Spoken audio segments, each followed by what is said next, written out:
6 महीने से लेकर के और 6 वर्ष की उम्र जो होती है, ये 5.5 साल बच्चे को घर में खेलने देना चाहिए।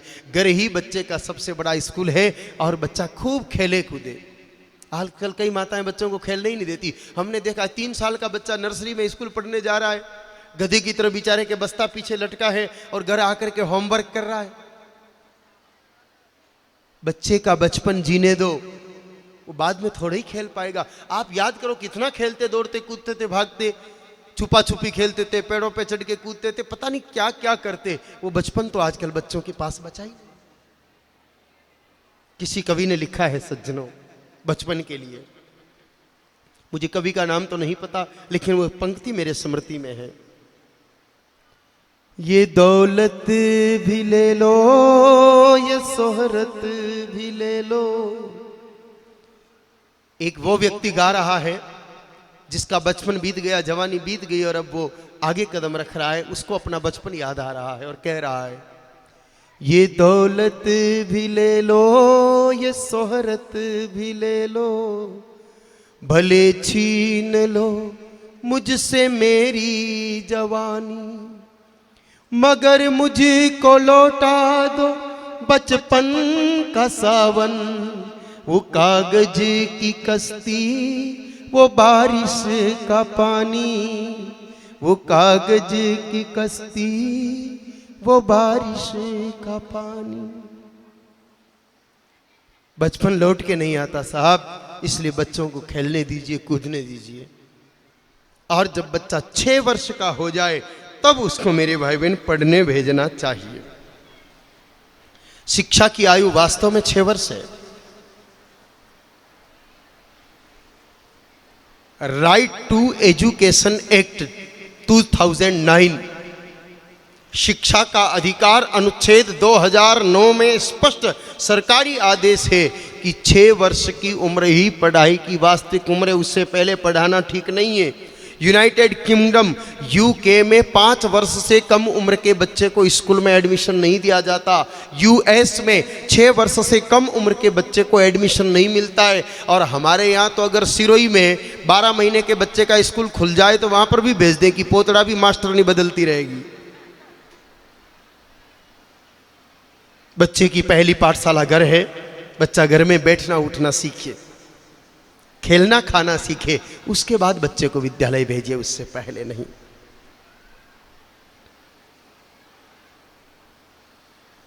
ब्रह्मपुहार पुराण के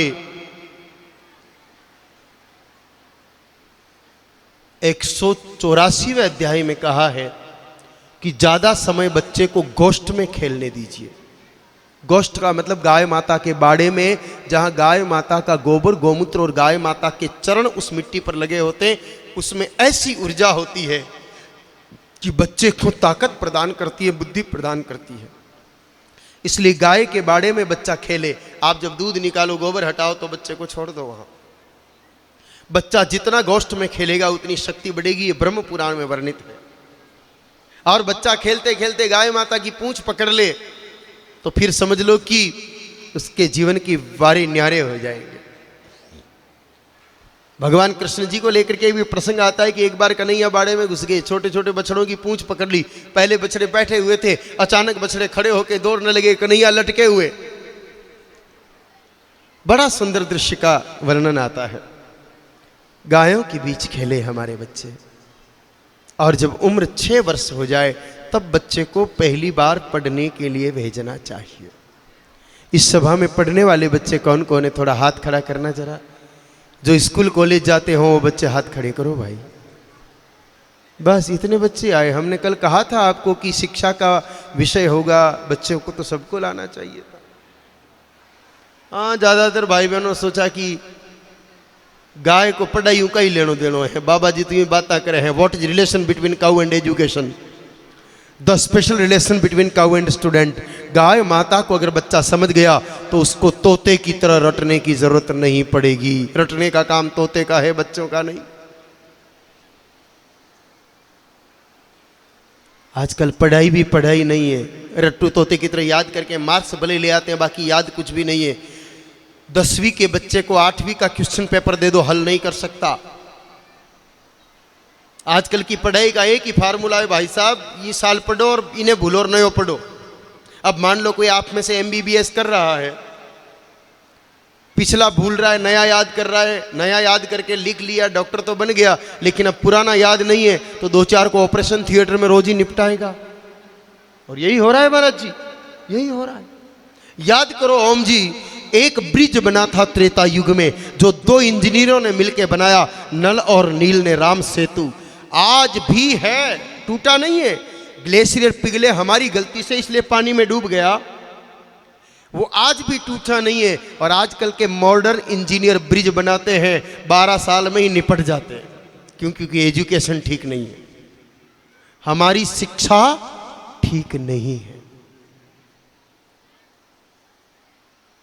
पढ़ाई अच्छी होनी चाहिए। जिस प्रकार की पढ़ाई का वर्णन मेरे भाई बहनों हमारे धर्म ग्रंथों में बहुत पहले ही वर्णन था, आजकल वो करीब करीब समाप्त होता जा रहा है। तक्षशिला नाम का विश्वविद्यालय था, याद करो। विक्रमशिला, नालंदा, वल्लभी, ये ऐसे विश्वविद्यालय थे जिनमें हजारों विदेशी बच्चे आकर के भारत में पढ़ते थे। आज हमको ऑक्सफोर्ड और कैम्ब्रिज की शक्ल देखनी पड़ रही है। हमें लगता है कि हिंदुस्तान में पहले पढ़ाई नहीं थी, आज पढ़ाई अच्छी हो गई है। जबकि हमने आपको प्रथम दिन एक संकेत भी किया था कि दुनिया के लोगों को साइकिल नहीं चलाना आता था, उस समय भारत के विमान आकाश में पुष्पक विमान उड़ता था। दुनिया के लोगों को पट्टी बांधना नहीं आता था, प्रोविडोन आयोडीन बनाना नहीं आता था, उस समय आचार्य सुश्रुत ने ऑपरेशन करना सिखाया था। दुनिया के लोगों को पटाखे चलाना नहीं आता था, उस समय भारत के ब्रह्मास्त्र चला करते थे। भारत की शिक्षा साधारण नहीं थी मेरे भाई बहनों, बहुत ऊंची थी। इसीलिए कहा है, जब जीरो दिया मेरे भारत ने, भारत ने मेरे भारत ने, दुनिया को तब गिनती आई, तारों की भाषा भारत ने दुनिया को पहले सिखलाई।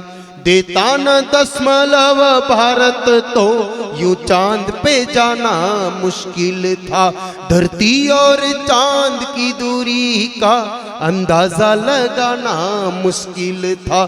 सभ्यता जहां पहले आई, पहले जन्मी है जहां पे कला, अपना भारत वो भारत है जिसके पीछे संसार चला। संसार चला और आगे बढ़ा, यूं आगे बढ़ा बढ़ता ही गया। भगवान करे ये और बढ़े, बढ़ता ही रहे और फूले फले, बढ़ता ही रहे और फूले फले, बढ़ता ही रहे और फूले फले। ये तस्वीर थी मेरे हिंदुस्तान की। आज स्थितियां विकट है, इसलिए हिंदुस्तान को पुनः उस स्थिति में पहुंचाना है तो हमें हमारी शिक्षा नीति को ठीक करना पड़ेगा। आजकल सबके दिमाग में एक ही बात चलती है कि मास्टर जी अच्छे हैं और सिलेबस अच्छा है, स्कूल अच्छा है तो बच्चे की पढ़ाई अच्छी हो जाएगी। बच्चा अच्छा होना चाहिए। जब तक बच्चे में पात्रता नहीं होगी, पदार्थ भरने से कोई फायदा नहीं। आपकी छत पर 4 मटके पड़े हो और बरसात आ जाए, एक मटका पूरा भर जाए, एक मटका आधा भरे और 2 मटके खाली रहे, क्या बरसात की गलती है? जो सीधा पड़ा था वो पूरा भर गया, जो टेढ़ा पड़ा था वो आधा भरा, जो नीचे से फूटा था उसमें पानी टिका ही नहीं, और चौथा उल्टा पड़ा था इसलिए एक भी बूंद पानी आया नहीं। पात्र ठीक हो तो पदार्थ काम करेगा। विद्या पदार्थ है और विद्यार्थी पात्र है। शिक्षा का मूल आधार विद्यालय नहीं, विद्यार्थी की पात्रता है।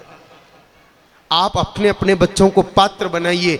एक बार जो पढ़ लिया वो जिंदगी बगैर याद नहीं रहे तो हम उसको एजुकेटेड नहीं मानते हैं, वो पढ़ा लिखा नहीं है। जो कुछ पढ़े वो सब याद रहे, वही पढ़ा लिखा है। और ये संभव है, असंभव नहीं है। मैं आपको कोई इम्पॉसिबल बात नहीं बता रहा हूं।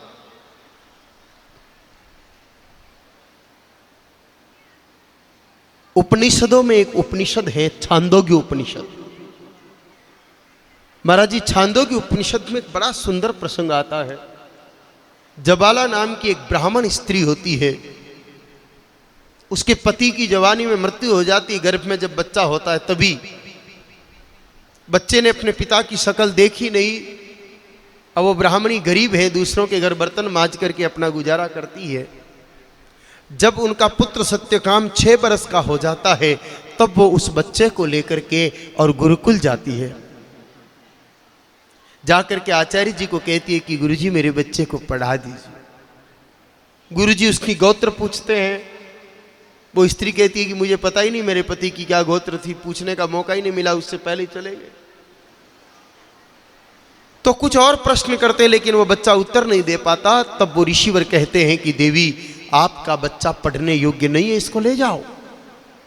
वो नारी रोने लगी, कहा ब्राह्मण का बालक पढ़ेगा नहीं तो क्या करेगा। उसका रोना देख करके ऋषिवर को दया आ गई। उन्होंने कहा मां मैं आपके बच्चे को पढ़ा तो सकता हूं लेकिन मेरी एक शर्त है, पहले मैं आपके बच्चे को पात्र बनाऊंगा। उसमें कितना टाइम लगे मुझे नहीं पता, लेकिन पहले पात्र बनाऊंगा। कहा ठीक है आपकी इच्छा। बच्चे को छोड़ करके चली गई। गुरुजी ने उसको 300 गाय माताएं दी। पहले जितने भी गुरुकुल होते थे उनमें सब में गौ माताएं असंख्य होती थी। बिना गाय माता के कोई आश्रम, कोई ऋषिकुल, कोई गुरुकुल नहीं होता था।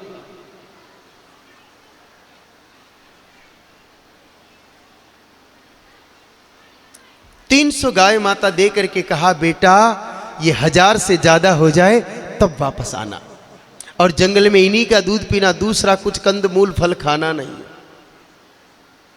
300 गाय माताओं को लेकर के सत्यकाम चल पड़ा। जंगल में प्रेम से गाय माताओं को चराता, गाय माता के बीच सो जाता। भूख लगती तब गैया का दूध पी लेता। धीरे धीरे वो गाय माताएं गर्भ धारण करने लगी, बढ़ने लगी। सत्यकाम का जीवन वैसे ही चलता रहा। गैया की सेवा करता, गैया को चराता, गैया का दूध पीता। धीरे धीरे वो 1000 से अधिक हो गई। तब उन्हीं गाय माताओं के समूह में से एक नंदी बाबा ने मानव वाणी में सत्यकाम को कहा अब चलो 1000 से ज्यादा हो गए हैं। वहीं ब्रह्म ज्ञान का उपदेश भी दे दिया। सत्यकाम चल पड़ा। जैसे ही गुरुजी के आश्रम में आया, गुरुजी ने देखा सत्यकाम का चेहरा तो ब्रह्म ज्ञान से चमक रहा है। उस बालक को देख करके गुरुजी ने सिर पर हाथ रख दिया।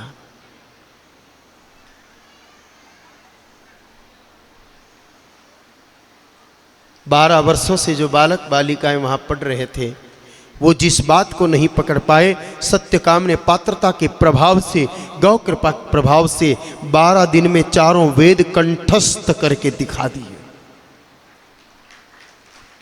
गौ माता तो ब्रह्मज्ञानी बना देती है छांदोग्य उपनिषद के मुताबिक।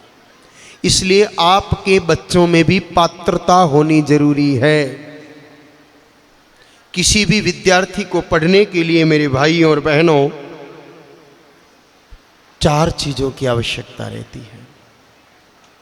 सात्विक मन, स्वस्थ शरीर, तेज बुद्धि और आलस्य मुक्त जीवन।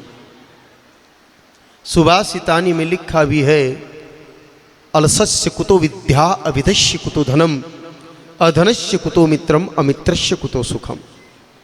आलसी बच्चा नहीं पढ़ सकता, बुद्धिहीन बच्चा नहीं पढ़ सकता, रोगी बच्चा नहीं पढ़ सकता और तमोगुणी बच्चा नहीं पढ़ सकता। तमोगुणी पढ़ तो लेगा लेकिन शिक्षा का उद्देश्य पूरा नहीं होगा, क्योंकि शिक्षा का उद्देश्य है सा विद्याया विमुक्तये, विद्या वह जो जीव को बंधन से मुक्त कर दे। विद्या ददाति विनियम, विद्या वह जो व्यक्ति को विनम्र बना दे।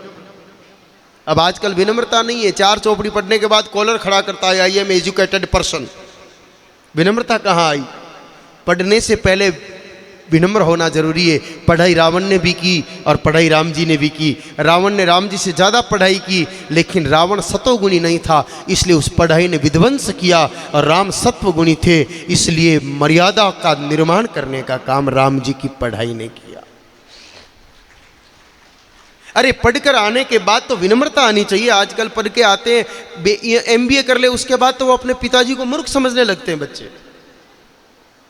जबकि महाराज जी आप तो राम कथा के मर्मज्ञ हैं, आप जिस प्रकार प्रत्येक चौपाई को दोहरा रहे हैं उससे आपके स्वरूप का सहज पता चलता है। रामचरितमानस में एक बड़ी सुंदर चौपाई है भगवान राम के पढ़ने की और पढ़ने के बाद। गुरु ग्रह गयऊ पठन रघुराई, गुरु ग्रह गयऊ पठन रघुराई, अल्प काल विद्या सब आई, अल्प काल विद्या सब आई। गुरुदेव के यहाँ पढ़ने के लिए गए हैं राम जी, और जब तक पढ़ाई पूरी नहीं हुई घर नहीं आए। हमारा बच्चा सुबह जाता है और 6 घंटे बाद वापस घर आ जाता है। 18 घंटे घर में और 6 घंटे स्कूल में, क्या पढ़ेगा? उसको तो 18 घंटे का माहौल ज़्यादा प्रभावित करेगा। जब तक पढ़े बच्चा घर लौट के नहीं आना चाहिए, गुरुकुल में ही रहना चाहिए। और जब गुरुकुल से लौट के आए तो बाद की चौपाई लिखी है। प्रातः काल उठी रघुनाथा, प्रातः काल उठ रघुनाथा, मात पिता गुरु नावहि माथा, मात पिता गुरु नावहि माथा। पढ़ने के बाद जब घर आए तो राम जी सुबह जल्दी उठते हैं। अपने बच्चे पढ़ के आए तो 8 बजे उठना शुरू करते हैं। प्रातः काल उठ के रघुनाथा, माता पिता गुरु नावहि माता। उठ करके माता पिता और घर में जितने भी बड़े हैं सबको प्रणाम करते हैं। नावहि माता, पैरों के पास सिर रख करके प्रणाम करते हैं। आजकल के पढ़े लिखे बच्चों को हमने देखा है खड़े खड़ी प्रणाम करते हैं। काको जी धोग दूं, ए बेटा थारा तीरी रेवा दे, कई लेवा देवे ब्याजनो मेल जे कटी काम आई। मुंडों बोलन की बात को नहीं, धोग तो देना पड़े माथो टिकान। शिक्षा संस्कार देती है। शिक्षा सिर्फ पेट भरने के लिए नहीं है। आजकल की पढ़ाई पेट भरने के लिए, टावर पढ़े लो नौकरी लग जाए। अरे पेट तो भैंस भी भरती है, वो कौन सा MBA करती है? पढ़ाई जीवन निर्माण के लिए है, पढ़ाई मुक्ति के लिए है, पढ़ाई संस्कारों की खान को खड़ी करने के लिए है। पढ़ाई सिर्फ पेट भरने के लिए नहीं है। इसलिए पढ़ने के लिए पात्रता चाहिए, और उस पात्रता की दाता है गाय माता। सतोगुण भी गाय माता देती है, बुद्धिमान भी गाय माता बनाती है, आलस्य मुक्त भी गाय माता करती है, और रोग मुक्त भी गाय माता करती है। सबसे पहले आलस्य की बात करें मेरे भाई बहनों, आलस्य आता कहां से है? हमें इस बात को समझना पड़ेगा। आलस्य का मुख्य सोर्स है क्या?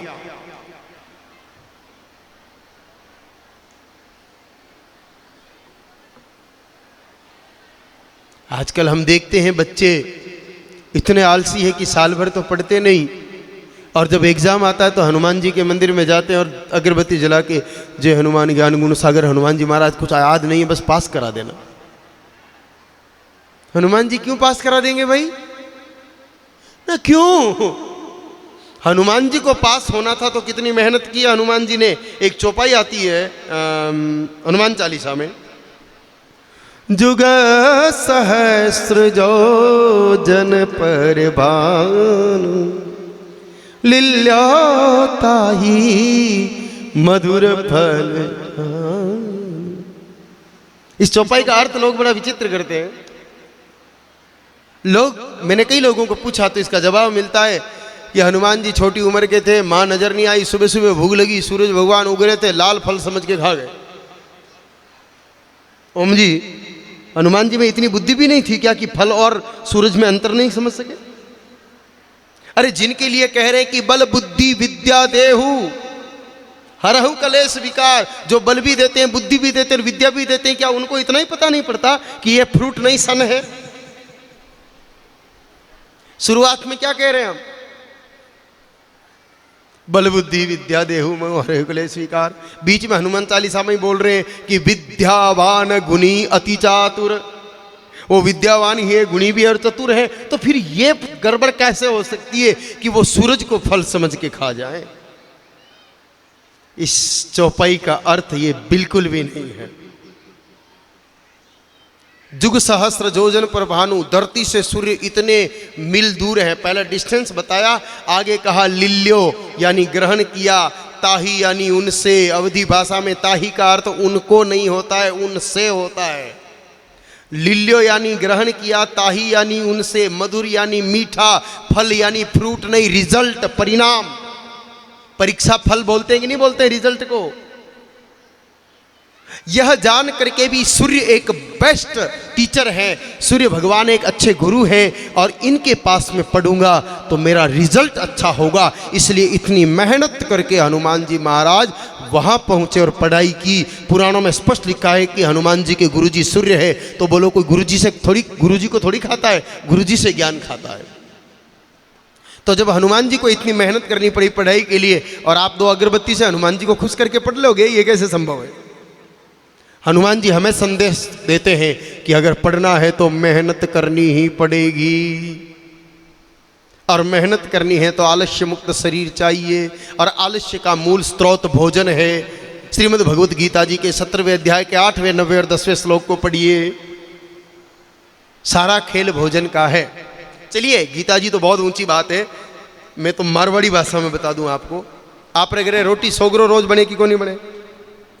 कदी कदी बार त्यौहार बाटी बनाओ कि को नहीं बनाओ? बनाओ। रोटी खाया बाद मिनक जितो काम कर सके उतो काम बाटी खाया बाद होवे। जोर सु बोलो, को नहीं होवे। बाटी खाया बाद नींद आवे, आलस आवे। रोटी आटा शू बने, बाटी भी आटा शू बने। रोटी का आटा में पानी मिलावे, बाटी का आटा में भी पानी मिलावे। रोटी का आटा में नमक डाले, बाटी का आटा में भी नमक मिलावे। रोटी ने आग पे सेके, बाटी ने आग पे सेके, फर्क कई को नहीं। आटो वही, लून वही, अग्नि वही, पानी वही, फर्क सिर्फ आकार को है। रोटी चपटी रिया करे और बाटी गोल, व गोल बाटी खाता ही और आपा भी गोल होन सो जावा।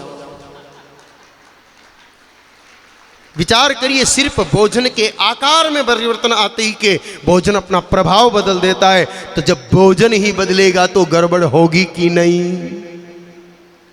आजकल भोजन बदल चुका है, पूरी तरह से मनुष्य का भोजन बदल चुका है। पहले हर घर में गाय माता होती थी, आजकल जर्सी भैंस या फिर डेयरी का दूध मिल रहा है। जहाँ सिरोही जिले के घर घर में नाहुरी गायें थी, आजकल सड़कों पर कुछ दिख रही है, घरों में बची नहीं। भारत सरकार के एनिमल हस्बेंड्री डिपार्टमेंट के रिपोर्ट पर अगर नज़र डालें तो भारत में इस समय करीब 10,000 जर्सी है, क्षमा करें 10 करोड़ जर्सी हैं, करीब 20 करोड़ भैंसें हैं, और मात्र 5-6 करोड़ असली शुद्ध देसी गाय माता है। तो बाजार में जितना भी दूध, दही, घी आ रहा है, आइसक्रीम बन रही है, बटर बन रहा है, पनीर बन रहा है, ये सब किससे? डेयरी के दूध से। और डेयरी पर दूध किसका? ज़्यादातर भैंस और जर्सी का। तो हमारे बच्चों को क्या मिल रहा है? दूध, दही, घी भैंस का, जर्सी का। अब भैंस और जर्सी का दूध, दही, घी खाएंगे तो बच्चों के शरीर पर और बुद्धि पर, दोनों पर उसका प्रभाव पड़ेगा। आप कभी भी देखिए भैंस कितनी आलसी होती है, खा पी के चारों पैर लंबे करके बैठ जाती है, बैठी बैठी लघु कसंग का मूत्र त्याग कर देती है, उसी में पूंछ घुमा के नाना धोना वाशिंग बाथिंग भी निपटा देती है। आपने किसी देसी गाय माता को बैठे बैठे मूत्र त्याग करते हुए देखा हो तो बताओ? तो विचार करो कि जिस भैंस को पेशाब करने के लिए उठने में आलस आता हो, ऐसी आलसी भैंसों का दूध जब हमारे बच्चे पिएंगे तो इन विचारों को पढ़ने में आलस आएगा ही आएगा। आप कभी भी देखना, भैंस का बच्चा अपनी माँ का दूध पीने के 5 मिनट बाद ही एक कोने में बैठ के नींद निकालना शुरू कर देता है। जर्सी का बच्चा अपनी माँ का दूध पीने के बाद धीरे धीरे इधर उधर घूमता है। लेकिन देसी गाय माता के बछड़े को देखना, अपनी मैया का दूध पीने के बाद पूंछ उठा के पूरे आंगन में उछलता है, कूदता है, दौड़ता है, पकड़ने जाओ तो हाथ में ही नहीं आता है। तो बताओ ऊर्जा किस में ज़्यादा है? गाय माता के दूध में। आपके घर में 3 बच्चे हो, परीक्षा करके देख लो। एक बच्चे को 1 वर्ष तक गाय माता का दूध पिलाओ, एक बच्चे को 1 वर्ष तक जर्सी का दूध पिलाओ, एक बच्चे को 1 वर्ष तक भैंस का दूध पिलाओ। 1 साल बाद तीनों में अंतर देखना। गाय माता का दूध पीने वाला बच्चा 5 बजे अपने आप उठने लग जाएगा। जर्सी का दूध पीने वाला 6 बजे आवाज़ लगाओगे तो उठ पाएगा, और भैंस का दूध पीने वाला 7 बजे तक बिस्तर में पड़ा पड़ा मरोड़े खाएगा। कई बार दादियाँ गाली भी बोलती कि पाडा जड़ो का ही पड़ियो छोरा, अब तो उठ जा। तो बेचारे दूध भैंस को पियोड़ो है, पाडा जड़ो ही पड़ियो रे सी। It's effect of buffalo's milk. विज्ञान भी इस बात को मानता है कि भैंस के दूध में बैड फैट और ट्रांस फैट ज़्यादा होने के कारण शरीर में जड़ता बढ़ती है, इसके कारण आलस्य बढ़ता है। याद करो, पहले हर घर में गाय माता होती थी, कितना गाय माता का घी दूध खाते थे, आलस बिल्कुल नहीं था। भाई लोग सुबह 5 बजे उठते, रात की ठंडी रोटी राबड़ी खा के खेत पे जाते, पूरा दिन काम करते, आलस्य बिल्कुल नहीं होता था। आजकल स्थिति है कि सुबह 7 बजे पहली उठे ही को नहीं जावे, 2 कटोरी चाय पिए तो घर से निकले और 2 घंटा काम कर लिया तो हालत ऐसी हो जाती है जैसे कोई एवरेस्ट की चोटी फतेह करके आ गए हों।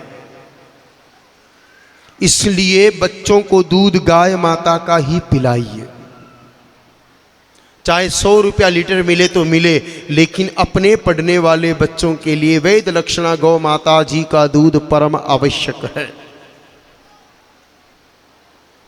फिर बात करें बुद्धि की सज्जनों, तो आप लोगों ने हिंदी में एक मुहावरा सुना होगा, अक्कल बड़ी या, जोर से बोलो, अक्कल बड़ी या। वैसे तो व्याकरण में बहुत सारे मुहावरे भैंस के खिलाफ हैं। अगर किसी का काम बिगड़ जाए तो क्या कहते हैं, गई भैंस पानी में। कोई भी बिल्कुल पढ़ना नहीं जाने तो क्या कहते हैं, काला अक्षर भैंस बराबर। किसी को बहुत समझाओ बहुत समझाओ बहुत समझाओ और फिर भी उसके मगज में कुछ नहीं बैठे तो क्या कहते हैं, भैंस के आगे बीन बजाने से फायदा क्या। तो कुछ तो गड़बड़ होगी तभी तो ये मुहावरे बने हैं। तो इसी कड़ी का मुहावरा है, अक्कल बड़ी या भैंस, यानी भैंस में अक्कल नहीं होती। एक भैंस को सुबह सुबह आप अपने घर से खोल दो और कह दो कि भैंस आज तू जा और खा पी के शाम को दूध देने के टाइम पे आना। बोलो काकी जी अकेली भैंस आवे, जठी ने मुंडो उठावे बठी नहीं जावे, ढूंढन लानी पड़े। अगर सिरोई ढूंढे तो पिंडवाड़ा में मिले। और गाय माता को अपने सिरोई में भी आप लोगों ने देखा होगा, कई लोग दूध निकाल के सड़क पर छोड़ देते, दिन भर वो कहीं भी घूमे, लेकिन शाम को दूध देने का टाइम हुआ कि घर के बाहर आकर के खड़ी हो जाती है। बोलो मेमोरी सिस्टम किसका तेज है, गौ माता का। आपके घर में गाय माता भी नहीं और भैंस भी नहीं हो तो भी जांच करने का एक तरीका बताता हूँ। कल सुबह आप अपने घर के बाहर एक रोटी लेके खड़े हो जाओ, कोई भी घूमती हुई गाय माता निकले, आप उनको रोटी खिला दो और घड़ी में समय देख लो। गौ माता घड़ी नहीं पहनती, लेकिन दूसरे दिन 24 घंटे बाद लगभग उसी समय वापस आपके दरवाजे के बाहर आके खड़ी हो जाती है। और भैंस को भली पूरा टोकरा भर के लड्डू खिला दो, दोबारा दर्शन देने वाली नहीं है। विज्ञान भी मानता है कि buffalo is a short memory patient. भैंस के दिमाग का इनबिल्ट मेमोरी सिस्टम बहुत लो एमबी का होता है, ऊपर से ऑटोमेटिक डिलीटेशन सिस्टम रहता है, 3 घंटे पुरानी फाइल खुद ही डिलीट हो जाती है। अब जिस भैंस को 3 घंटे पुरानी बात याद न रहे महाराज जी, उस भैंस का दूध पीने वाला बच्चा पढ़ाई कैसे याद रखेगा। इसलिए पुनः कह रहा हूं, दूध गाय माता का। चलो एक चीज और समझ लीजिए, भैंस के दूध का रंग कैसा होता है, जोर से बोलो, सफेद। और गाय माता के दूध का रंग पीला। जो घास भैंस खाती है वही घास गाय माता भी खाती है। भैंस को कोई अलग से नहीं खिलाया जाता और गाय माता को कोई हल्दी केसर नहीं खिलाई जाती, फिर भी गाय माता का दूध पीला होता है। क्यों, कारण समझिए, सब समझ में आ जाएगा। जैसी गाय माता सूर्य भगवान के प्रकाश में जाती है, गाय माता के कंधे के पास एक सूर्य केतु नाड़ी रहती है। वो सूर्य की किरणों का स्पर्श पाती के सवितु नामक किरण में से लिक्विड गोल्ड साल्ट नाम का तत्व खींच के दूध में भेजती है। वो दूध में मिलते के सेरिब्रोसाइड नाम के तत्व का निर्माण करता है। और सेरिब्रोसाइड का काम दिमाग की कोशिकाओं को, उत्तकों को, टिश्यूज को नरम बनाए रखता है, जिससे इंसान की याद क्षमता बढ़ती है। और देसी तरीका हूं बताऊं, हर माँ बाप चाहते हैं कि मेरा बच्चा प्रोग्रेस करे, तो 1-2 शब्दों पर ध्यान दीजिए। गाय माता का बच्चा जब छोटा होता है तब उसको क्या कहते हैं, ओम जी थे बताओ, इतना आवाज आवे को नहीं, माइक पे बोलन बताओ, छोटा हो तो काई कहवे। गाय माता का बच्चा जब छोटा होता है तब वत्स ना आपने मारवाड़ी में बताओ, टोगड़ो। टोगड़ो। थोड़ो सो बड़ो हो जाओ तो काई कहवे, केल्डो। थोड़ो और बड़ो हो जावे तो नारकियो। हाँ। और पूरा बड़ो हो जावे तो बड़द कहवे कि नहीं कहवे। पहली टोगड़ियो हो, पचे बछड़ो भी हो, नारकियो भी हो, बैल भी हो, आगे बढ़ियो क्यों नहीं बढ़ियो, प्रोग्रेस हुई। और भैंस को बच्चों छोटा हो तो काई कहवे भी ने, बोलो पाडो। जवान हो जावे तो भी पाडो, और बुढ़ो होने मर जावे तो भी अब वो पाडो पाडो पाडो ही रहे की तो बिल्कुल भी प्रोग्रेस को नहीं होवे। ये नाम आपने या हमने नहीं रखे, हजारों वर्ष पहले हमारे पूर्वजों ने रखे और सोच समझ के रखे। हमारे पूर्वजों ने संकेत की भाषा में हमको समझाने का प्रयत्न किया कि जो बच्चा गाय माता का दूध पी करके आगे बढ़ेगा वो तो बछड़े केल्डे नारी के बेल की तरह आगे बढ़ेगा और भैंस का दूध पीने वाला पाडा पाडा पाडा ही रहेगा। तो बोलो दूध किसका पिलाओगे? गाय का नहीं, देसी गौ माता का। गाय तो उस जर्सी रोजड़े को भी बोलते हो आजकल आप लोग। केवल देसी वेद लक्षणा भारतीय और विशेष रूप से सिरोही क्षेत्र के लोगों के लिए तो नायरी गाय माता का दूध महा अमृत के समान है, क्योंकि यहाँ की इन पहाड़ी भूमि की जो तासीर है वो नायरी गाय माता की तासीर से मिलती है। उसका दूध जब पीते हैं तो गजब की ऊर्जा और बुद्धि में वृद्धि होती। बोलो गौ माता की। ये सारी बात आपको समझाने के लिए कही थी। अब बच्चों को करना क्या है वो बच्चे भी ध्यान से सुनो और बच्चों के माता पिता भी ध्यान से सुनो। अगर पिछले साल 36% मार्क्स ही आए हैं, इस वर्ष एक वर्ष हम जो आपको निवेदन कर रहे हैं उस नियम का पालन करना। मैं आपको वचन देता हूं कि 85% से नीचे आपको कोई नहीं ले जा सकता, क्योंकि मेरे पास प्रमाण है। मैं हवा में बात नहीं करता हूं। मेरे गुरुकुल में करीब करीब बच्चे जो आते हैं वो सब माँ बाप घबरा करके फिर भेजते लास्ट में, बाबूजी इन्हें राख लो। और वो जब वहां से निकलते हैं तब उनका जीवन देखने योग्य होता है। इसलिए प्रमाण के साथ कह रहा हूं कि मैं कुछ बातें उतना गुरुकुल जितना तो आप घर पे पालन नहीं करा पाओगे, क्योंकि गुरुकुल में तो पूरी गौ आधारित शिक्षा होती है। बच्चे को सुबह 4 बजे उठाया जाता है, उठते ही के सबसे पहले बच्चे को गौमूत्र पान कराया जाता है, पंचगव्य दिया जाता है, गौमूत्र युक्त जल से स्नान कराया जाता है। सप्ताह में एक बार गाय माता के गोबर से स्नान होता है। गौ घृत से बच्चा मंत्रों सहित आहुति देता है। फिर गाय माता की स्वयं सेवा करके गौ परिक्रमा करता है। दूध दही घी वहाँ गाय माता का ही खिलाया पिलाया जाता है। और बेल और गाय माता के गोबर के प्रभाव से उत्पन्न फल सब्जियां ही वहाँ विद्यार्थियों को दी जाती है। फिर उनको नृत्य, चित्रकला, संगीत, घुड़सवारी, तैराकी, वैदिक गणित, संस्कृत, इंग्लिश, कंप्यूटर, सब कुछ जो इस दुनिया को जरूरत है वो एक साथ पढ़ाया जाता है और सारे बच्चे पढ़ते हैं। उतना आप नहीं कर पाओगे, लेकिन जितना घर पे कर सको उतना आपको बता देता हूँ। उतना चाहिए तो फिर बच्चों को भेज दीजिए वहाँ गुरुकुल ही।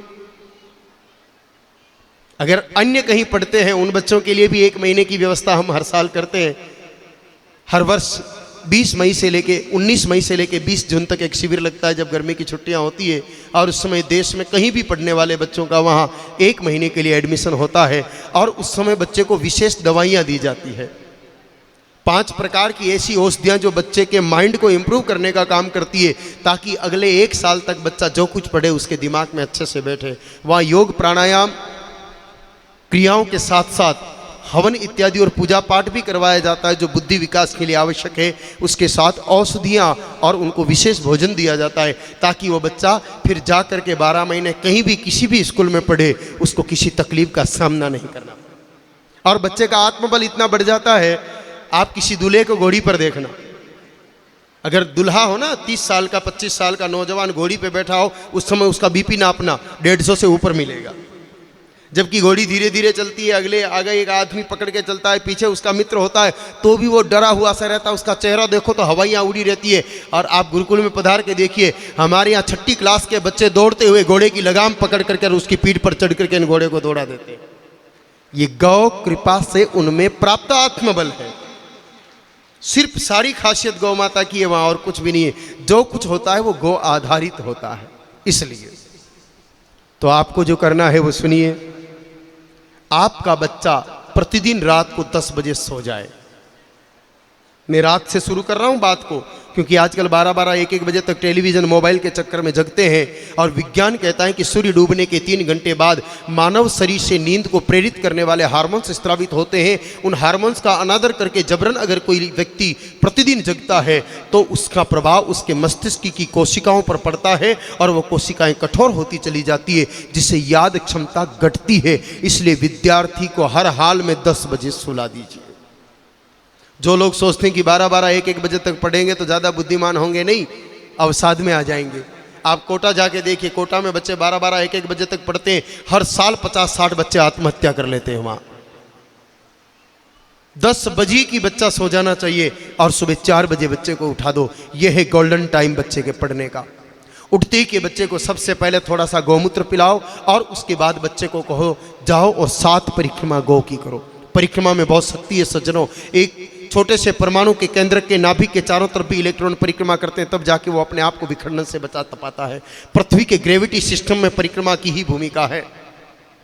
गाय माता के लिए हमारे धर्म ग्रंथों में लिखा है सर्वे देवा गवामंगे, गौ के तन में सतोगुणी ऊर्जा रहती है। जब कोई पढ़ने वाला बच्चा सुबह सुबह 7 परिक्रमा गौ माता की करे तो गौ माता की परम पावनी कृपा से उसमें सतोगुणी ऊर्जा का संचार होता है और अगले 24 घंटे तक बच्चा जो कुछ पढ़ता है उसको बहुत अच्छे से समझ में आता है। और याद रखिए, रटी हुई बात को इंसान 6 महीने बाद भूल जाएगा, लेकिन समझी हुई बात जीवन भर याद रहती है। उसके बाद सुबह के भोजन में बच्चे को छाछ दीजिए और रात्रि को सोते समय बच्चे को 1 गिलास गाय माता का दूध पिलाएं। सुबह बच्चे को दूध नहीं पिलाना है, चाय भी नहीं पिलानी है, सुबह तो छाछ पिलाओ और रात्रि को दूध। और इसमें भी विशेष सावधानी रखनी है, वो सुन लो, सावन महीने में बच्चे को दूध पिलाना तो दूर दिखाना भी नहीं चाहिए और भादवे महीने में छाछ को छूना भी नहीं चाहिए।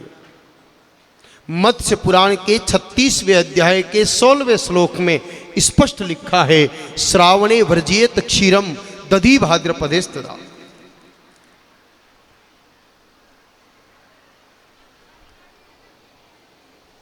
श्रावणे वर्जियेत क्षीरम, सावन महीने में दूध नहीं पीना चाहिए।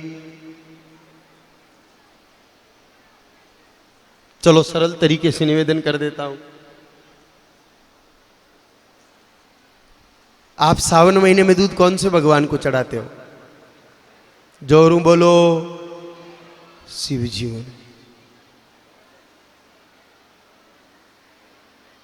33 कोटि देवता है, अकेला शिव जी नहीं क्यों? दूसरा देवता था कि कोई चूंटिया भरिया है कहीं? अकेले शिव जी को ही क्यों? ये कारण समझोगे तो सब समझ में आ जाएगा। सावन का दूध शिव जी को इसलिए चढ़ाते हैं सज्जनों। देखो, समुद्र मंथन जब हुआ, भागवत में प्रसंग आएगा बड़ा, ये प्रसंग में रिपीट कर रहा हूं आप लोगों के लिए क्योंकि ये भूल हमेशा हो रही है। लोग सावन में खूब खीर बना बना के पीते हैं बाबूजी। विशेष रूप से खीर की पार्टियां होती है सावन महीने में। समुद्र मंथन में अमृत निकला, सब देवताओं ने पिया, जहर निकला तो महादेव जी ने पिया। दूध फल मिठाई का भोग सब देवताओं को लगता है, आंकड़ा धतूरा शिव जी को चढ़ता है।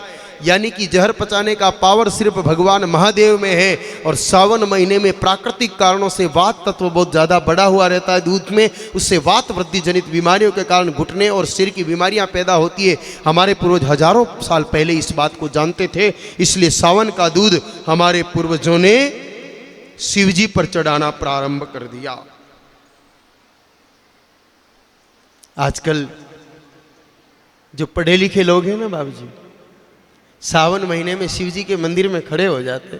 हमने अपनी आंखों से देखा है, अभियान चलाते हैं। कोई भी दूध लेके आता है ना तो उनको कहते हैं 2-4 टपका चढ़ा दे, बाकी इधर बाल्टी में खाली कर, पत्थर पे चढ़ाने से क्या होगा, गरीबों को पिलाएंगे।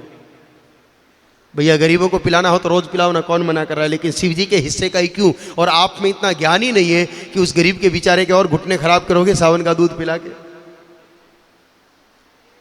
बड़े हो या छोटे हो, सावन में दूध नहीं पीना चाहिए। तो सावन महीना छोड़ के जो बच्चा 11 महीना गाय माता का दूध पिए, 12 महीना गौ माता की परिक्रमा करे और वो गौ आधारित शिक्षा प्रणाली का उपयोग करे, 1 वर्ष में बच्चे का बौद्धिक स्तर कई गुना बढ़ेगा और वो बच्चा जो कुछ पढ़ेगा उसको अच्छे से याद रहेगा। विधान बताया है विद्यार्थी के लिए कि पढ़ने जब बैठे तद्दत्तम ग्राहणम में ग्रासम, गाय माता को घास खिला करके पुस्तक और गुरु को प्रणाम करके फिर पढ़ने बैठना चाहिए। ये बात अग्नि पुराण के 77वें अध्याय में लिखी है कि जब भी बच्चा पढ़े तो पहले गाय माता को घास खिला के पुस्तक और गुरु को प्रणाम करके फिर पढ़ने बैठे तो उसकी बुद्धि ठीक रहेगी। वाराह पुराण में लिखा है जीवहा या तू सरस्वती, गाय माता की जीभ में माता सरस्वती का निवास है। रोमेषु संति विद्याश्च, वराह पुराण में लिखा है कि गाय माता के रोम रोम में विद्या का निवास है। जब इतनी सारी बातें मेरे भाई बहनों हमारे धर्म ग्रंथों में लिखी है तो फिर हम क्यों चूक रहे हैं। अग्नि पुराण के 215वें अध्याय में लिखा है कि गाय माता के दूध और घी का हवन करने से बुद्धि की वृद्धि होती है। विद्यार्थी को यह नियमित रूप से करना चाहिए। ब्रह्म पुराण के उत्तरखंड के 220वें अध्याय में लिखा है कि गौ माता की बुद्धि अपार प्रबल है और उसी बुद्धि का उपयोग मानव जीवन में काम आता है। तो विद्यार्थी रोज गाय माता की सेवा करे, परिक्रमा करे और प्रतिदिन हाथ जोड़ करके और फिर प्रार्थना करे।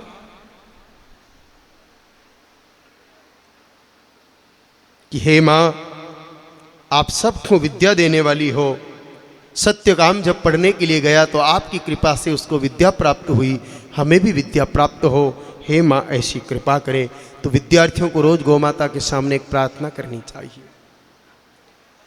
सत्य काम पढ़ने को जाए, धेनु कृपा से विद्या पाए। सत्य काम पढ़ने को जाए, धेनु कृपा से विद्या पाए। मैं बालक सेवक मां तेरा, कृपा करो बुद्धि बढ़ जाए। मैं बालक सेवक मां तेरा, कृपा करो बुद्धि बढ़ जाए। पात्र बनाकर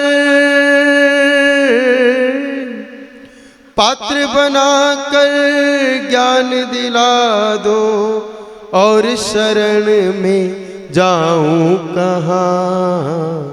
ओ मेरी प्यारी गौ माता, तेरे बिना अब जाऊं कहाँ। ओ मेरी प्यारी गौ माता, तेरे बिना अब जाऊं कहाँ। हे जग जननी मात भवानी, हे जग जननी मात भवानी, और ठिकाना पाऊं कहाँ। हो मेरी प्यारी गौ माता, तेरे बिना अब जाऊं कहाँ। तेरे बिना अब जाऊं कहाँ। तेरे बिना अब जाऊं। बोलिए गैया मैया। तो ऐसी है भगवती गौ माता, जो हमारी बुद्धि को भी बढ़ाती है और चेतना को भी बढ़ाती है। हमारा तो आप सबसे एक विशेष आग्रह भी है कि अभी गर्मी की छुट्टियों में आप सब अपने विद्यार्थियों को गुरुकुल भेजिए। यहाँ से ज़्यादा दूर नहीं है, करीब कार से जाओ तो 2.5-3 घंटे का रास्ता अधिकतम हो सकता है। यहाँ से उदयपुर और उदयपुर से चित्तौड़ वाले मार्ग पर जाते हो तो मंगलवार चौराहे से पहले कीर की चौकी आती है। उस कीर की चौकी से टर्न करोगे तो एक ताना करके गांव आएगा। उस ताना गिरी की पहाड़ी की तलहटी में जय गौ माता गुरुकुलम नाम से गुरुकुल बना हुआ है। उसके कक्ष भी आपको सुनकर के आश्चर्य होगा, ईंट सीमेंट के नहीं, मिट्टी के अंदर गाय माता का दूध, दही, घी, गोबर और गौमूत्र, इन 5 चीजों से मिट्टी को गूंद करके और उसके लोंदों से कमरे तैयार किए हैं। बच्चों को इतना पॉजिटिव एनर्जी मिलती है कि पूछो मत। वहाँ 40 कमरे इसी विधि से तैयार किए हुए हैं, पंचगव्य से मिट्टी और पंचगव्य से। और सुंदर भारतीय वेद लक्षणा गौ माताओं के बीच बच्चे रहते हैं। वहीं की गौ माताओं का दूध, दही, घी का सेवन करना और शिक्षा अध्ययन करना। तो 19 मई से शिविर चालू हो रहा है। आपको यहाँ कल आपको हम एक पत्रक दे देंगे, उसमें एड्रेस और नंबर हैं, आप उनसे फ़ोन करके संपर्क कर लें जो वहाँ के व्यवस्थापक हैं, और 1 महीने के लिए भेजें। 7 दिन हम भी वहाँ रह करके विद्यार्थियों की क्लास हर वर्ष लेते हैं। वहाँ आध्यात्मिक क्लासें भी ली जाती है, अंग्रेजी, हिंदी, संस्कृत, कंप्यूटर, सब कुछ, यानी कि पुराना छूटे नहीं और नया टूटे नहीं, उस परंपरा के साथ वहाँ जय गौ माता गुरुकुलम में विद्या अध्ययन होता है। और रूटीन में भी जिनके बच्चे 6 वर्ष के हो गए हैं और उनको लगता है कि अब हमें अपने बच्चों को पढ़ाना है, 6ठी से लेकर के 12वीं तक की आधुनिक और पुरातन दोनों शिक्षाओं का क्रम साथ में चलता है। सुबह 4 बजे से लेकर रात को 10 बजे तक बच्चों को विभिन्न गतिविधियों के माध्यम से पढ़ाया जाता है। यहाँ तक कि वहाँ बच्चों के भोजन करने के जो बाजोट हैं वो भी गाय माता के गोबर से ही निर्मित हैं। सारी चीज़ें वहाँ गौ आधारित हैं। तो आप सभी जिनके बच्चे अन्य जगह एडमिशन ले चुके हैं वो तो गर्मी की छुट्टियों में 1 महीना भेजें, और जिनके बच्चों को ट्रांसफ़र कराना है या नया एडमिशन लेना है उनको आप स्थायी रूप से भी वहाँ प्रवेश दिला सकते हैं, ताकि बच्चों को एक गौरवशाली संस्कृति से परिचय हो और वो आगे भविष्य में एक महान राष्ट्र के निर्माण में अपना सहयोग प्रदान कर सके।